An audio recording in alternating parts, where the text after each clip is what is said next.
you for joining us. We are excited to have you for our spring COBA Alumni Career Panel. We have an outstanding number of alumni that are here today, as well as a select group of students that are joining us. And we are excited just about all of the information that will be shared with you today. Without further ado, I would like to turn the program over to our moderator, Dr. Anika Simmons, Professor of Management. Absolutely. Thank you so much, Dr. Robinson. It's such a pleasure to be here. Always an honor to do this program. It's so important. I'm just so thankful that our dean, our associate deans and assistant deans support something so important as an event like this. So again, we want to welcome our panelists. Thank you so much for spending your time with us today, as well as for the students. So we have 4 panelists with us today, and you can see they have their organization and then their name, so we can kind of have a good idea of just their perspective. So we have Kellie Brossart, is that correct? And then we have Scott Golightly. You can raise your hand, Scott. And then we have Rebecca Goodsell. Raise your hand.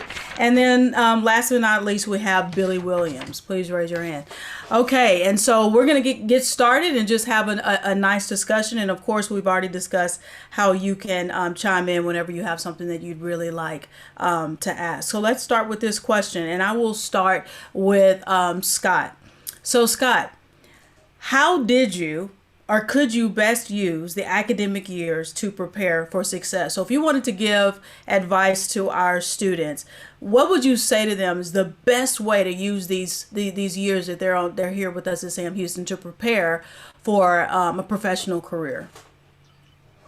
To be quite honest, I would say first things first, you've got to remember that this is your dry run. This is you're paying to walk in the door every single time you go into a classroom when you're in college, and there's going to come a time when somebody is paying you to walk in their door. And so as part of that, you need to remember that, I understand sort of your freshman year and maybe a little longer than that in some of our cases, absolutely figure out who you are, have a good time, spend time making close personal relationships, figuring out what you want your career path to look like, even your collegiate career to look like. But you do have to remember that sort of at a certain point, this is an excellent opportunity which by the way, not everybody gets. A lot of people coming through SAM, that you are the first generation to have an opportunity like this. And so you have to remember that there comes a time when this is where you learn the discipline, and this is where, you're having a rough day. You don't really feel like going to work, or you don't really feel well. In the working world, you don't always have the luxury of saying, I just don't think I'm going to go to class today. The cost of that is relatively low as a college student. The cost of that is significantly higher as a professional. So it doesn't mean you can't enjoy your time in college. I think I'd probably be one of the first panelists to admit that that's definitely a formative part of your college experience, but just remembering that there's a time and a place for that. And when you get out into the working world, it's going to be a little bit different. So treat this as a good chance to practice that, showing up when you don't want to. Those are definitely the days where you have to make the effort, where you're going to learn the most.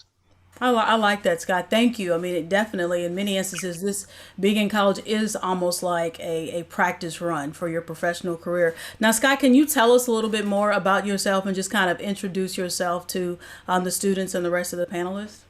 Yeah, absolutely. So first of all, I'm Scott Golightly. Thank you guys. A little bit late, but thank you so much for having me on this panel. I transferred to Sam Houston in a long time ago, probably 2013 from a different university up north. Came down here. I graduated in 2019. Yes, that's a little bit longer than the typical college experience. Happy to field questions about that at a later date. Graduated with degrees in finance and physics. Started a small company during my college career at SAM, and I now work at ROSEN USA as a data analyst. Okay. Excellent. Would anybody else like to address that initial question and then, of course, introduce yourself? Hey, yeah, I wanted to chime in a little bit. So Billy Williams, audit partner with KPMG. I graduated from Sam Houston a long time ago, back in 2002. And I started working at the firm 2003, and I've only been with KPMG, made partner in 2016. I will tell you one of the things specifically to this question I try to tell people is while you're in college, be involved and engaged in as much as you can and try to have as much fun as possible at the same time. And the reason why, so, people always ask me what is one of my greater accomplishments. And I remember in college in 2001, I helped charter Beta Alpha Psi at Sam Houston. I was in NABA. I was captain of the football team. I was taking 15 hours and I hit every party that I could, right? And I still ended up on the dean's list at the end of that, right? So what that told me is that I'm able to accomplish a lot of things and still enjoy myself, right? And I push myself very much to the limit, and then I'm still able to enjoy myself. Because I will guarantee you, once you leave, the hardest thing people have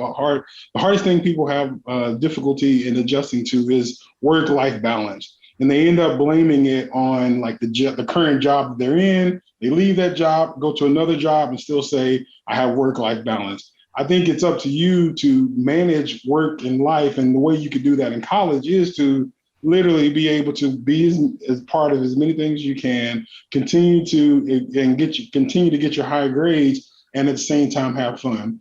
And I will tell you, so when I graduated, I had a good GPA, so it was 3.5, but anyone that had over a 3.5, whenever I'm doing interviews, I say, well, what do you do for fun? That's literally my first question. Because if you tell me I study for fun, right, then, that may be you, that could be you, or it could mean that you may have a difficult time kind of adjusting the work-life balance. So I want to just kind of put that out there. If, that's the additional advice I would give is be a part of things, try to be as be involved and active and engaged and be leaders of these organizations, and then continue to have fun so that when you graduate, all you have to do is to go to work and enjoy the rest of your life, then it'll be easy to do that. So. Yeah, Billy, that is such a great point, especially in a world where a lot of people are working from home and that line between work and life is blurred more than ever, that it is really important to be able to have that healthy balance. So thank you for that. I really appreciate it. Kellie, can you please introduce yourself? Tell us something about you, please, and also if you don't mind responding to that question. Sure. I'm Kellie Brossart. I work at Western Midstream as an internal control analyst. I graduated from SAM in August of 2018 with my master's in accounting. And I would just echo what Billy said about being involved. That was going to be my number one advice. I highly recommend you get involved in organizations, whether they're specific to your major or whatever honor societies, just whatever you're interested in. Get to know people and make those connections because they're going to last way beyond your college career. I met some of my best friends, my husband, so many people in college that are just so valuable, and I can't speak enough about how much I enjoyed my time at SAM, and everybody should be able to do that. Just, get to know people and make those connections. Absolutely. I met my husband in college as well. So yeah, we have that in common. And so last but not least, we want to ask Rebecca, do you mind please telling us a little bit about yourself as well as responding to the question? Sure. So my name's Rebecca Goodsell. I graduated with my MBA from SAM in 2015. I followed my bachelor's right up with my MBA from SAM to SAM, just kept going. And I would say exactly what the other panelists have said is to be passionate. Just when you go in with your eyes just wide open, because you may be all gung-ho to be an accountant. You want to be an accountant, but you know what? You've taken those accounting classes and they're fun and everything, and that's your passion. But guess what? You walked into a marketing class and that marketing professor just lit your world up. And you're just like, wow, but I want to be an accountant. Maybe that isn't your passion. So just explore it all. Just understand economics, just all of it. I never wanted to be in HR when I was a kid. I wanted to be the Budweiser stock car racer. I used to think I was faster on my bike than the neighborhood kids. And then when I grew out of that, I wanted to be a forensic scientist. I'll say I didn't much care for physics. So that just kind of went down the drain, and I found my passion. I like people. I love what I do. I have a wonderful job. And just to further that point of, as far as also being involved, is make friends, and also make friends with your professors, because you can all tell I'm a little bit older. So I was always in the classroom, and I sat in the front row just because I can't see. And so I'd be up there, and I would, talk to the people around me, the younger generation, and I had some classmates my age. Don't be afraid to have friends of all different ages. I have a grandmother who is 96 years old, and she says to me, I have friends that are your age, sweetheart, because my friends leave. My friends are passing, and I'm still here. So it's a good thing to just have friends, a diverse amount of friends, no matter what walk of life they come from or what age they are, because those friends can lead you to opportunities that you may not have known were there. Wow. So I'll add that as well. That's excellent, Rebecca. I totally agree with that the power of just diversity and just getting to know people from all different walks of life, different ages, different everything. I think that's great. Thank you for that. And so again, welcome to our panelists. So let me ask this question then. We're having this session over Zoom. So going to recruiting events and kind of meeting and connecting with organizations is a kind of a different process right now. What is your advice to students on how to best speak to recruiters and be connected with organizations currently in the current situation that we're in? Well, I was a recruiter when I first came to Insperity for a little over 4 years with a nationwide technical firm that placed what we would call unskilled labor. They were basically cable technicians and wiremen, just people pulling cable all day. But it didn't matter on my side of the desk if you didn't show enthusiasm to want to be in my presence. And all my interviews, because I interviewed around the country, were all virtual. They were all done through FaceTime. They were all done through Facebook Messenger. They were, Google Hangouts, some sort of video conversation. And if they're over here looking out the window and answering my questions and not paying attention to me, I knew they weren't my candidate, because this is an individual that has to stand in front of a customer, and they may not have the right vernacular, and they may, not look the part, but at least they're engaged. If they can look at me in the camera and smile when I smile, and they may not have the most articulate question or answer to the question, they're engaged. So my advice to you was to be, again, passionate. If that's truly your calling and what you want to do, be engaged. No question is a silly question. Just ask. Mm-hmm. Excellent. And Scott, you said that you had, a unique path. I think you kind of alluded to that. So along the way, when you were being interviewed and securing different positions, what is your advice on how to best present yourself to potential people that you're going to be working with or that'll be hiring you?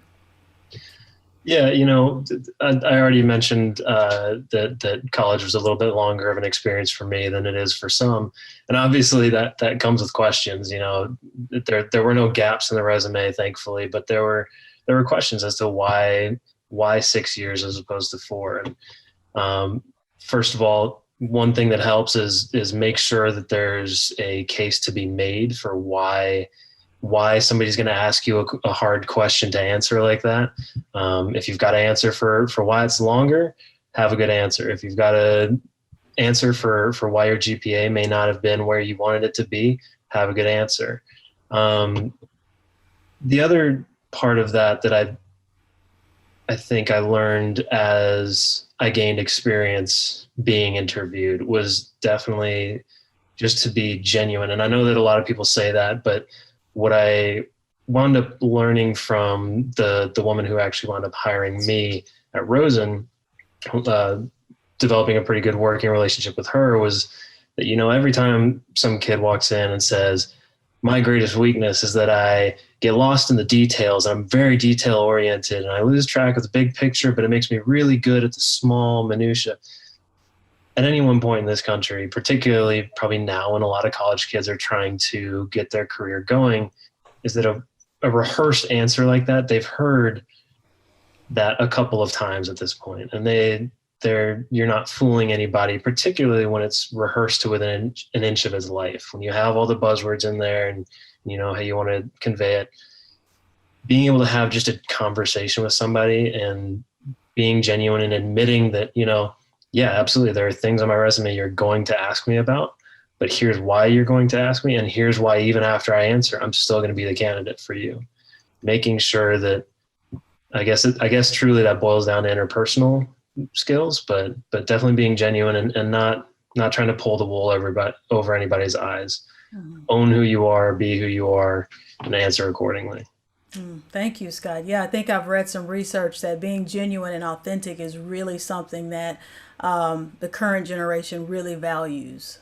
So thank you, Scott. And I would just add, you know, that is definitely sort of a topic on its own, is being genuine in an interview sort of environment. And there's a fine line between being unprepared or being too personable without enough sort of qualification behind it or something like that.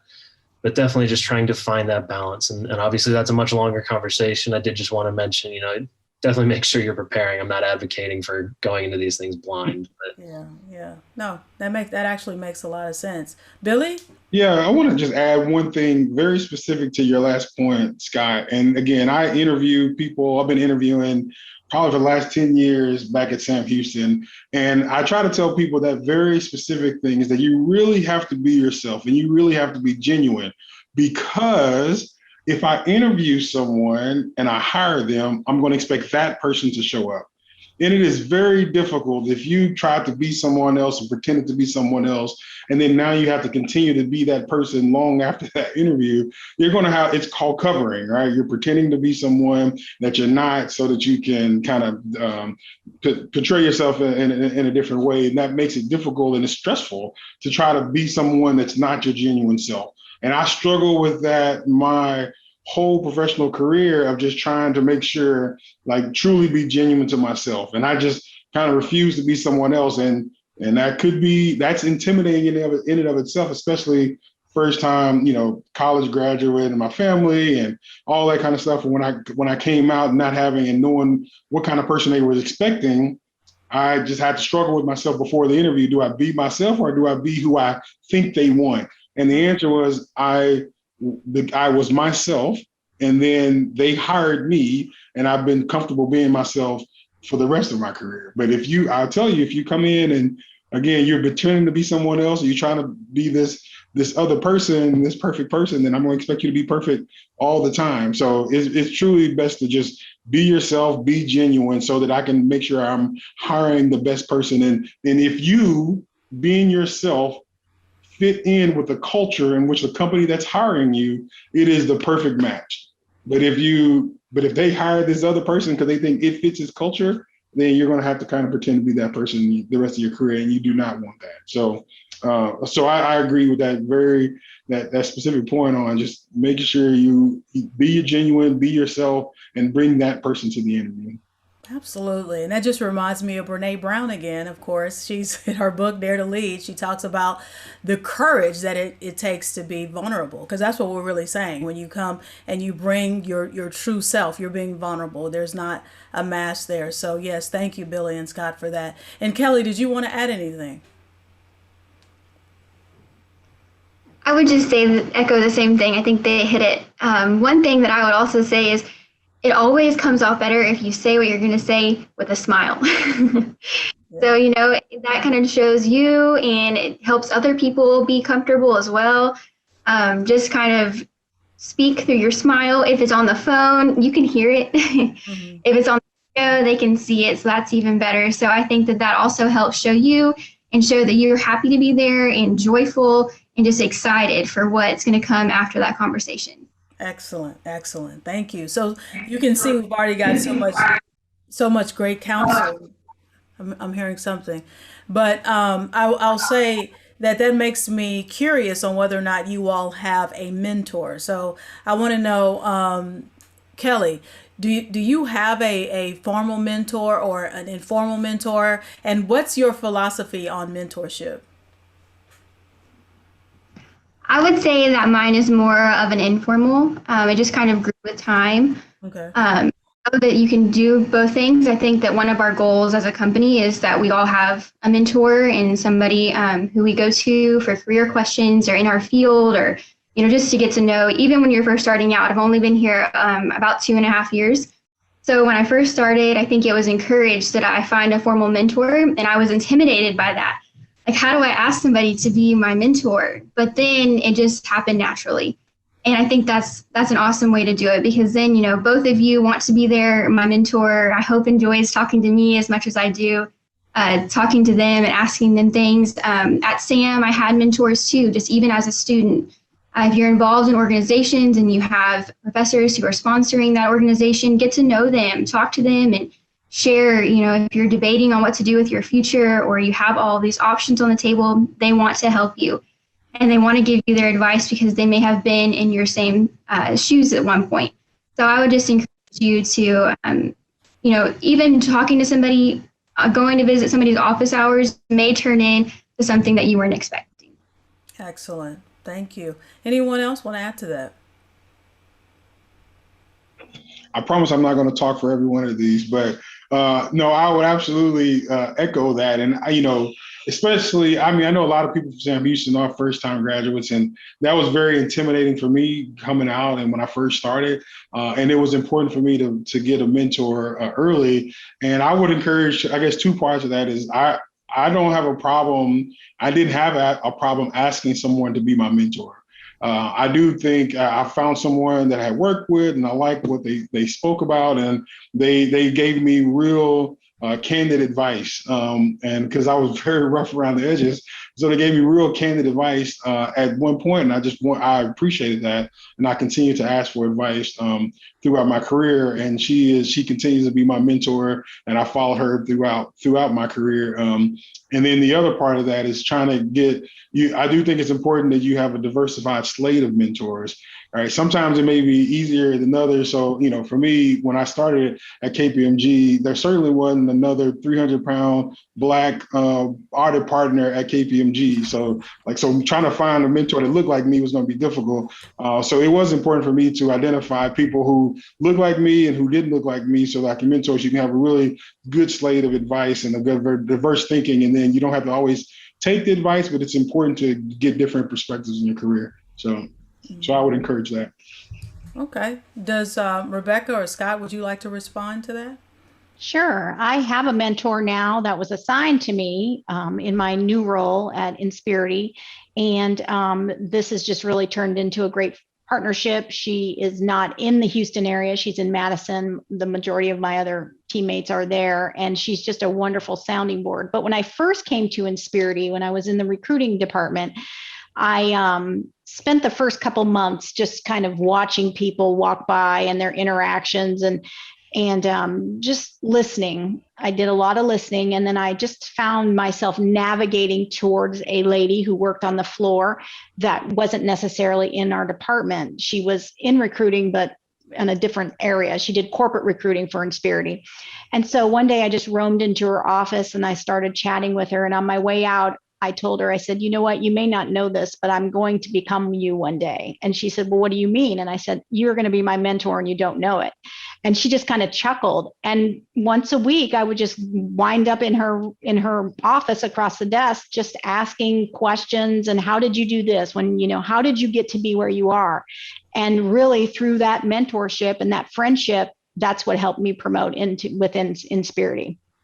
Not only to become one of the top recruiters on the floor because I'm very competitive, and I got that from, just naturally being competitive, but also from her just listening.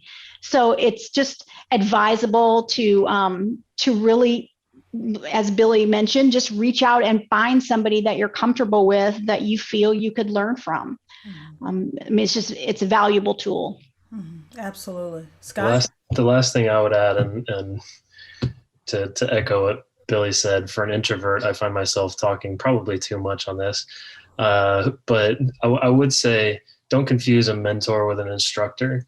I've watching some of the folks that I went to college with and watching them grow up and go through their careers, they find people who certainly have a skill set and they certainly have the experience, but they look at them more as almost like almost an instructor, like truly showing you step by step what you need to be doing. And that's fine. But to me, I think just to give her a little bit of a shout out, Dr. Zelps was, I would say, probably my informal mentor. And at every turn, it was always an invitation to sort of internalize what I was learning there. And it wasn't showing me, here's what you need to do. If this situation, then this solution. It was very much you're developing tools. And again, like Billy said, don't feel obligated to always go the route that a mentor guides you. At the end of the day, you have to know yourself better than your mentor knows you. And you've got to make sure that you're listening to your intuition and your gut instinct and really sort of internalizing and carrying on whatever a mentor is going to teach you past whenever that mentorship has sort of run its course, or if your mentor moves, something like that. So just make sure that you're carrying that with yourself and not leaning on it. Okay, thank you. So we have a question from a student, and they basically want to ask Billy first, and then of course anyone want to chime in. Billy mentioned the importance of work-life balance. Can he elaborate on how he maintains a work-life balance? So for me, so I have a wife and 2 daughters, and that is absolutely my number one priority, right? So what I try to do is overly communicate what I think my schedule will be. But I work in Big 4 accounting firm, and so being able to say I'm going to be home at some time means I often lie to my wife because that time never happens, right? So luckily, my wife actually started in Big 4 accounting as well, so she understood that apparently I'm a liar. So I do think it's important, though, to have those conversations, says, okay, what we're trying to do. And then I take advantage of certain opportunities that whenever I can to work hard and play harder. So meaning whenever it's time to work, I try my best to kind of understand when that's going to be. And then I do as much work as I can. And then if I can tag on some kind of play to it, then I do that. So for instance, I had to go to my first time traveling with my wife, I had to go to New England. I had to go up to Nashua, New Hampshire, a little small client, to do some work there. And then it was right around my wife's birthday. So I worked very, very difficult for like crazy hours, Monday through Thursday. And then I flew my wife up on that Friday, and then we just drove around New England. And in case you didn't know, that really just means a weekend, because New England, driving around, it's not like we're driving around Texas. You can hit every single state in New England in a weekend. And so that's what we did. But it's basically trying to find a way to tag on and like always be conscious and cognizant of, hey, I have a family. I need to remember what's going on with them and try to make time with them. I do not believe in kind of a work life and a play life. Like, you have one life to live, right? You got to make the most of it. So I want to try to be the best in everything. So to me, I think the best way to do that literally is just over communicate and then be intentional about trying to make time for the family, trying to make time for things you do. And then as much as you can, blend those two things together. So for instance, I am the president of the National Association of Black Accountants in the Houston chapter. But at KPMG, I lead our overall inclusion and diversity efforts. So I love to do this stuff at home. And then because my wife was an accountant too, she's a part of NABA. So I try to do as many things with KPMG and NABA together, which means I'm going to be doing things with my wife at the same time, right? So I just try to be intentional and think about, okay, well, I know it's difficult, I know it's hard, but you just truly got to be intentional and says, like, don't try to get all your work done and just say, okay, we're going to escape work and then I'm going to go home, because I think, and just not talk about it, not communicate it, and not try to plan for it. So that would probably be my number one advice, is just be overly communicate and then be intentional in trying to have work-life balance. Absolutely. Love that. And then we had another student who had a question. Kenneth, do you mind unmuting and please asking your question? Yeah, so my question was kind of related to, we spent almost half of our time in college at this point in this like virtual environment. And while it has its pros and cons, some things we miss out on. I just wonder if you had any general advice for kind of adjusting to that office environment of when we go back to that and all this is over. So Is there any advice you'd have for that? You said me or anyone? Any of the panelists, if you have advice for it. Yeah, so it is interesting because, and I would like for probably some of the younger professionals to think about it, because what I have to do on a daily basis is a little different as an audit partner. So, even if I was there, even if we were back live in person, I wouldn't show up every day. So me having to get used to it is a little different, but I would be interested in kind of some from the younger professionals, like, because when you're now 100% virtual, and then now you're gonna have to go back to the work life, how do you think it's better to adjust? And I can't really give much because I've worked remote before COVID, so I don't really have that interaction. But I will say that when I go into the office, I act as if there's been no time lapse. How you doing? It's great to see you. Let's grab some lunch, get a cup of coffee or something, and just I try to be normal. Really, you just want to be normal, be yourself. As Billy said, be genuine. Just be you. Don't put on a facade that. Or if you want to wear your pajamas to work and they allow it, wear your pajamas to work. Just be you. That's the best advice. Thank you. Kellie or Scott, would you like to address Kenneth's question? I can. So our company kind of went back to work, but we're back at work in a different kind of off and on. So I'm in the office Monday through Wednesday, and I'm home on Thursday, Friday. And then some people are doing 1 week in the office, 1 week at home. And I can tell you, I was probably among the few that was so ready to go back to the office. I didn't realize how much I liked getting off the elevator and saying hello to the people in the lobby. So I really enjoy being back. And I would say the same thing. Just talk to people when you're here. And even if you're remote, still, my husband is still remote. They have virtual happy hours and things like that, where they're getting to, not only work, but also visit with your coworkers, because you want to build those relationships, even if you are having to not do it in person, but through Zoom or whatever they're using too. But I can say I love being back in the office. So take advantage of it if you are able to go back, even part-time. Thank you, Kellie. Yeah, I would say that at least in my capacity, it's definitely been a little bit of an adjustment. Like I've mentioned, I am a little bit of an introvert, and so the sort of the technical communication is not as difficult for me. Make sure that if you're going to have a bunch of questions that day, if maybe don't hit them on Skype every single time you've got a question. Maybe save those up and be sort of cognizant of your manager or your team lead's time. And make sure that communication is sort of honed. I would also say that some of the onus is definitely on the companies that you're going to wind up interviewing with or working for. A lot of the challenge I think that my company ROSEN faced was sort of how do we keep employees happy, given that we've kept them at home for a year now, which for some of us is great. Like I think half the population of the country, I adopted a dog over the quarantine. So that's been about as close to having a child as I can imagine. But the company is definitely the one who's going to have to facilitate those ways for you to keep your personal relationships with coworkers going. I know that ROSEN sort of has a policy that the company Skype is not only for business communication.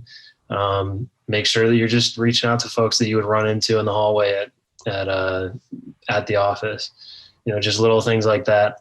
Try and keep those things going, because that's going to make it a lot easier to do what Rebecca's talking about is walk in the door. Hey, long time no see. All right, back to it. It just kind of eases that transition a little bit. Yeah, absolutely. So we do have another question from a student panelist, and the question is, what career mistake has given you the biggest lesson for your career?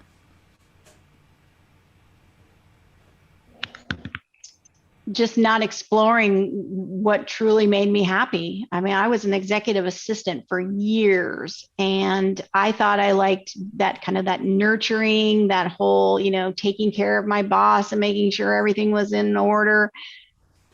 I just seemed to stumble around and just would come to work and be like, is it Friday yet? I come to work now and I'm like, oh, it's only Monday? Oh, okay. The time just elapsed. When you're happy and passionate about what you do, you're not miserable doing it at 10 o'clock at night. You just do it. You're just happy. So follow that dream. And again, and like I mentioned earlier, you may want to be an accountant, but then you take that marketing class and that professor just really opened your eyes to something you never thought was even possible or new. Just follow that. Just taste it, feel it, enjoy it. Love that. Follow your passion. Absolutely. Anyone else?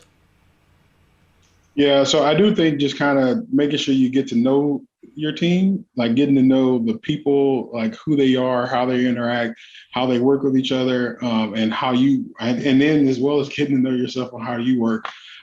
Because I do think that one mistake that I made kind of in my career was overestimating my team. Right. So I think that sometimes I would either give them too much credit and you don't want to be a micromanager. So then you're trying to give them too much rope. You give them too much rope, but unfortunately you can give them too much rope to hang themselves. So just make sure that you are constantly monitoring the people and speaking with them and talking to them and understand kind of what kind of help they need. Recognize that some people are afraid to ask for help. So then you have to it may seem like you're being overbearing, but sometimes they're afraid to ask for help. And so it gives them opportunity to be able to accept help without actually asking for help. And at the same time, there are some people who work very independently. So I do think it's important to understand how your team works and how your people work.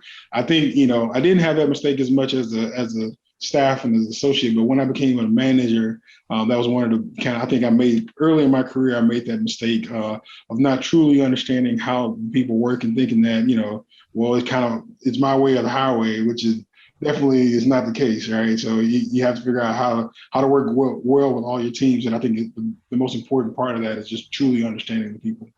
Absolutely. Thank you, Billy. Does anyone else want to address that? If not, I can move on to another question. Okay. We're good. All right. So let me ask this question.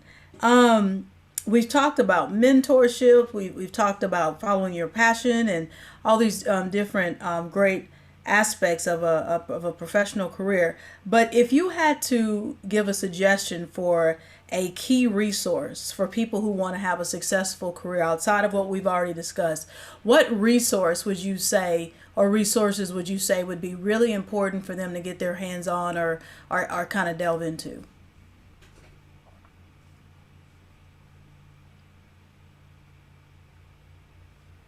I would say they would really want to, besides their academic understanding, is maybe just find someone in that discipline and shadow them for a day. Just, see if you can walk a day in their life of what they do. And maybe it's as mundane and maybe you want to be CEO one day, or maybe you want to be, in Billy's shoes and be high up in the organization, but Billy didn't start there. So, you've got to understand that you have to work to get to where you want to be, and you have to put in the time and you have to be diligent, and it doesn't happen overnight. So I would just say, really just to walk, see if there is that ability to follow somebody, shadow behind them, and understand what they go through. What are the struggles in the job? Because you may not see it through, foggy lenses. It may be just crystal clear to you. Mm-hmm. Okay, I like that. Job shadowing. Yeah, that's definitely important. So I was looking when you saw me moving when you asked that question. So there's this little book here, and it's called Essential Business Etiquette.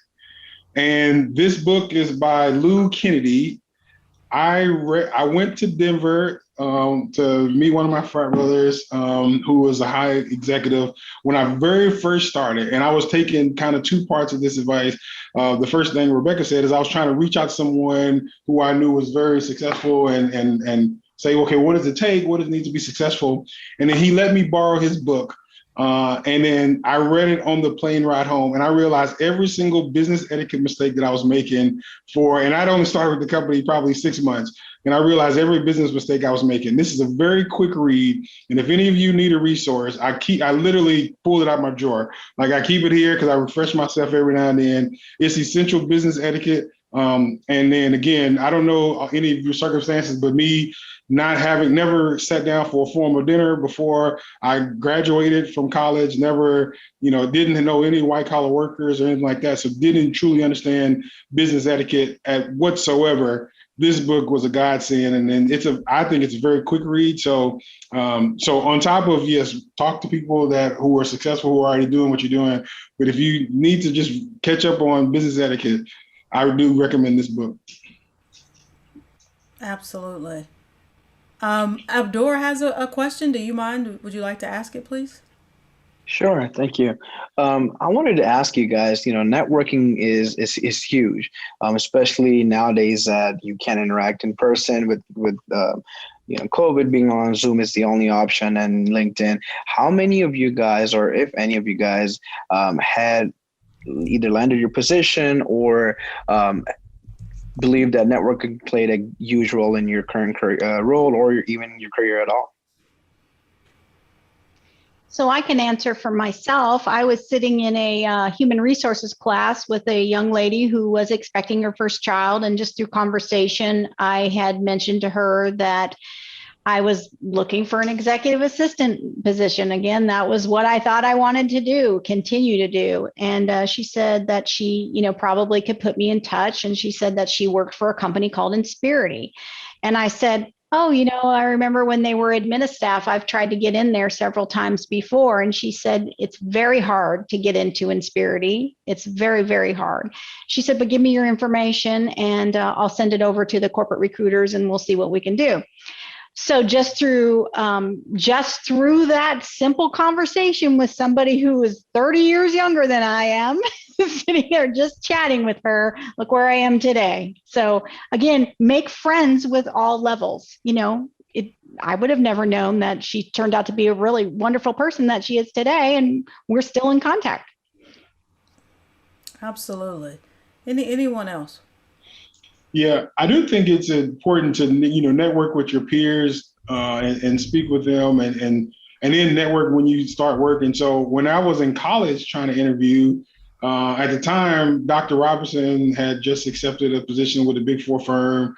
Her now husband accepted a Big Four firm somewhere else, and she was the president of NABA. And so I reached out to her to just get advice, like, okay, what should I do? What do I think about? And then, and I was, obviously, as you can probably tell now, I was nowhere close to as polished as Dr. Robinson was even back then in 2001 when she was graduating. So but she was able to give me the advice and help her and her husband.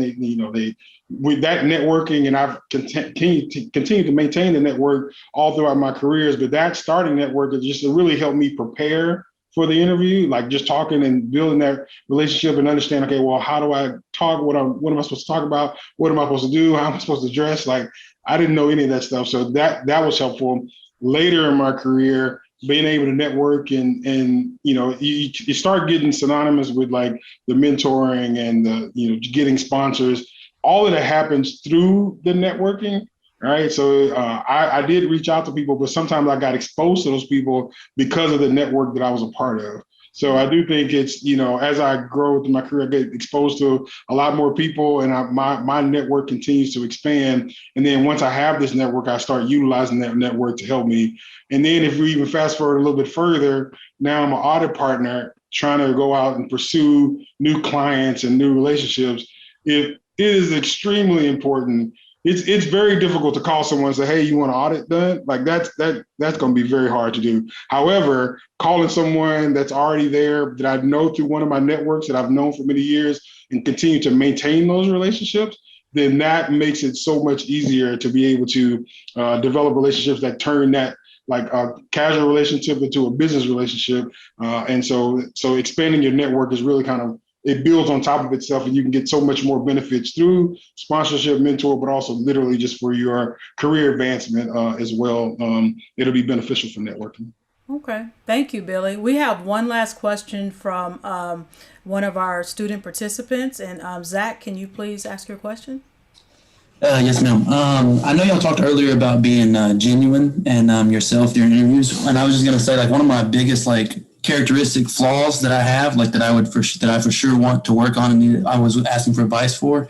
I am a terrible procrastinator, like the worst procrastinator. I'm really good at it. Like I do a really good job, but I hate it so much. And I was just looking for some advice. I mean, it's bit me this semester specifically. It bit me pretty hard. So I was looking for some advice on what kind of time management skills that maybe y'all practice whenever y'all are in school, or I've practiced over the years that has helped a lot, or something like that. Firstly, I definitely sympathize with you on the procrastinating thing. Let's address root cause first. Figure it out. Quit it. I know that there are some situations. I mean, especially if you survive a physics program, there are situations where you've got to pick one thing that's going to be late. There's just not an option. I get it.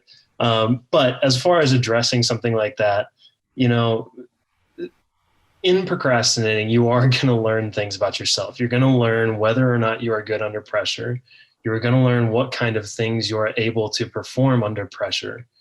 And it is a little bit of a game of sort of playing the interview game. That's the nature of the beast, is you have to spin those things and you have to leverage those items that you have learned, saying, I've gotten really good at prioritizing things. That's a great item. If you are procrastinating, odds are you've got a list of things that are running up to the deadline, and being able to prioritize and saying, well, this one's absolutely non-negotiable. This one's maybe a little bit negotiable.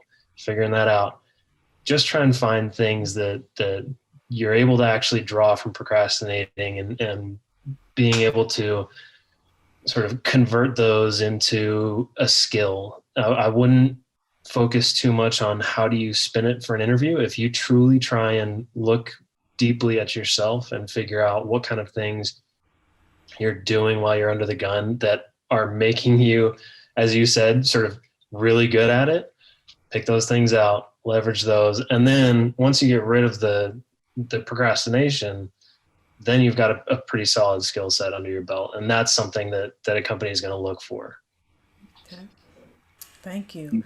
So this is the last question, unless you all have something burning, and I'm gonna start with Kellie here, because we've had a discussion, but I don't believe we've brought up social media yet. And social media plays a huge role in recruitment, selection, and connection, and networking, all those types of things. So Kellie, when it comes to things like LinkedIn and Twitter and Instagram and Facebook and all those types of things, what advice would you give our participants on just how to present a professional front, or just some do's and don'ts? I mean, what comes to mind when we bring up that topic? I would say that on your LinkedIn, just be sure you're keeping it updated. If you're involved in organizations, list those organizations. If you held offices, list that you held an office in that organization. You want them to, when they look at your LinkedIn, because they're probably going to pull up your LinkedIn as soon as they get your resume, you want it to align, and then you want them to get a little bit more. So, if you have, you can upload your resume on there, you can give a better job description that maybe you can fit all on your resume, put all of that there. As far as other social media, just be aware of what you're posting because they're going to look there too. They're not limited to just your LinkedIn. They're going to look for you on other sources too. And if they see that you're posting things that don't come across very well, or don't make you look very well, they're going to say, okay, well, when they're working for us, are they going to make the company look good? So just make sure you're thinking about that, because you want to put your best foot forward, and you'd hate to go into an interview and them already have something in their mind because they looked you up. So you want to make sure you're cautious of that. Thank you. Great point, Kellie. Anyone else? Rebecca, you're a recruiter. What are your thoughts about that?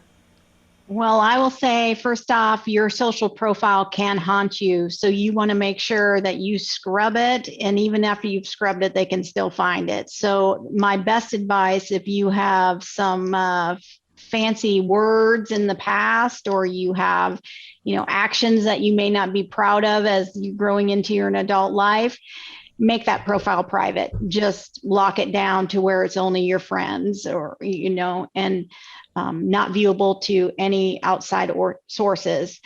Also for LinkedIn, you want to be honest. You don't want to over articulate skills that you don't have, because that professional sitting on that other side of the desk may possess those skills and test you right on the spot. And now you've got yourself a little bit into a tangled web. So you want to be honest. If you don't know, it's okay to say you don't know.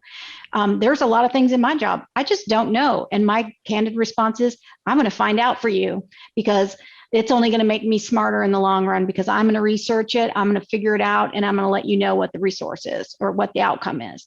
So you take it and make it a learning opportunity.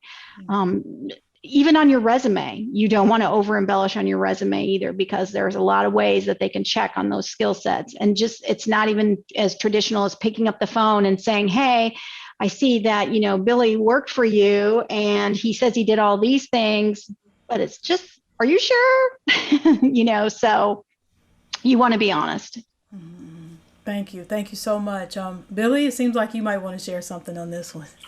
Yeah, again, I wasn't polished a lot, right? So I just want to make it very clear. So, so my fraternity is not known at the time when I was in college for being like kind of the most professional. So I probably did things that could have come back to haunt me. And I remember very specifically the year before I made partner is that I asked someone to go Google me. Like, I need you to go find what's out there on the internet so that I can go make sure I'm untagged in any photos that I want to be tagged in, and that people don't see things that they want to see. So, so I do want to make sure that when they say make your profile private, do that. And then the other thing that, just to be, being a little facetious but still serious, is that, you really got those, whatever you put out there is out there.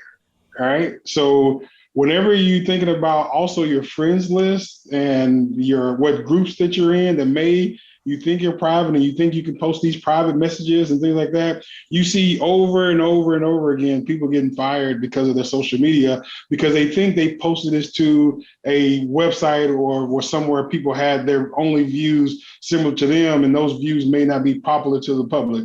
And if they're not popular to the public, most companies, regardless if they agree with you or not, will generally don't want to take a side on certain public matters, political, religious, or any other matter, social economic matter. So with that being said, sometimes even if you're being so outspoken on social media, that could be hurtful for you in the future. And we are in a time and age where it is important to speak out about those type of issues, but at the same time, like social justice, things like that. But at the same time, just be very cognizant of what you're posting, and just remember, like, everyone on your friends list is not your friend, and everyone in those group chats don't have the exact same views as you. So don't put things out there. Just know when it's out there, it's out there. So just be very cognizant of that. Absolutely. And Scott, did you want to add anything? Yeah, I mean, just to kind of reiterate what's already been said is, learning from folks that I've spoken with at my own company. There are times when a smaller impression on social media is better than a large impression. Definitely make sure your stuff is private.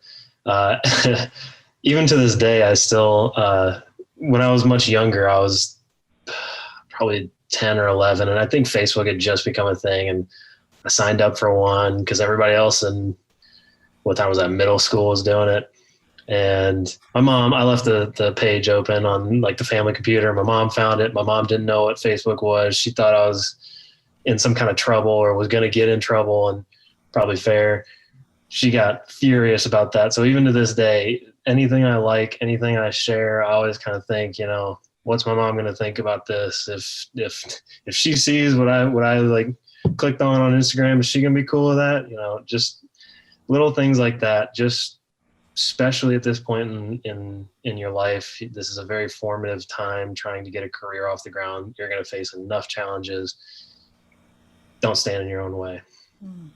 I love that. I actually know someone who recently just deleted their entire Twitter account. They just wanted to they just wanted to start fresh. I'm not saying anybody has to be that dramatic, but I guess sometimes you have to do what you have to do. But I want to thank Billy. I want to thank Kelly. I want to thank Rebecca and Scott.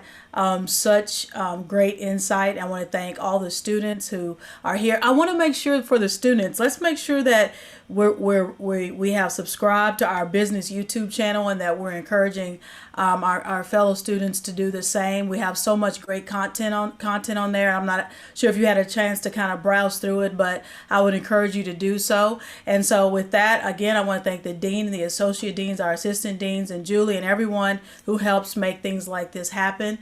Dean? Thank you, Dr. Simmons. Kelly talked about smiling very early on in the session, and I have been smiling for the past hour, and it's been a genuine smile. I cannot thank our panelists enough, our moderator, our students. There have been so many nuggets of wisdom in this past hour, be it pursuing something about which you're passionate, being genuine, being prepared for the tough questions in an interview, finding an effective mentor, work-life balance, following your dreams so you'll be happy in your life, understanding your team so you can be an effective leader, shadowing someone and the pros and cons of social media.